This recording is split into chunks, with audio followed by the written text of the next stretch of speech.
I will never forget the day I heard the words, "I'm sorry." They were words I never thought I would hear, especially from him. He who denied what was done to me, he who convinced my mama that I was lying, he who I called daddy in the absence of my own biological, but he was diabolical, had a way of saying just the right things to make her stay and look away, and not even sure if she believes me to this day. But why would I lie? Why would I say that he touched between these thighs? I was only 9 and he was her man, a man who put bruises on her eyes as I stood by watching helplessly until finally I could speak for self and say, enough. But it was too late. Damage had already been done.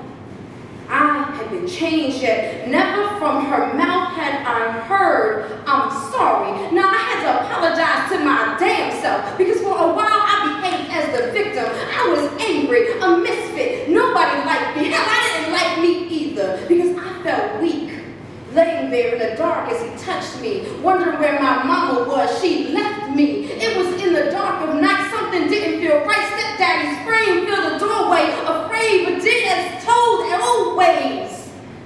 My eyes tried to adjust to see as his firm voice boomed, "Follow me."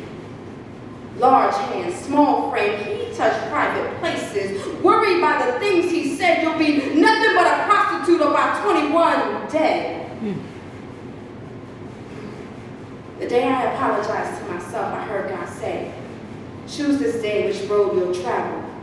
Walk as the victim or as a survivor." And I realized I had to be stronger. I vowed to not let this define me. I'll be the opposite of what he spoke over me. I didn't ask for this. There was nothing I did that prompted this. I was just a kid. Time went by as I healed slowly, telling anyone my story because it took the sting away.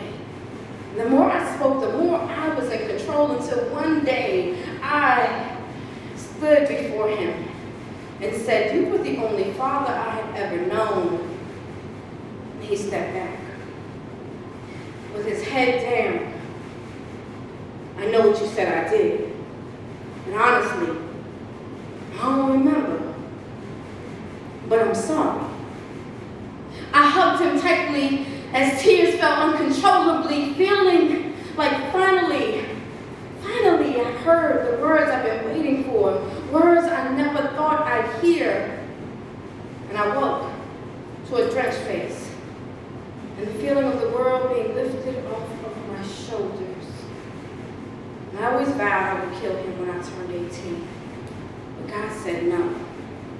You see, he died when I was 16, so it forced me to heal without getting the revenge I sought.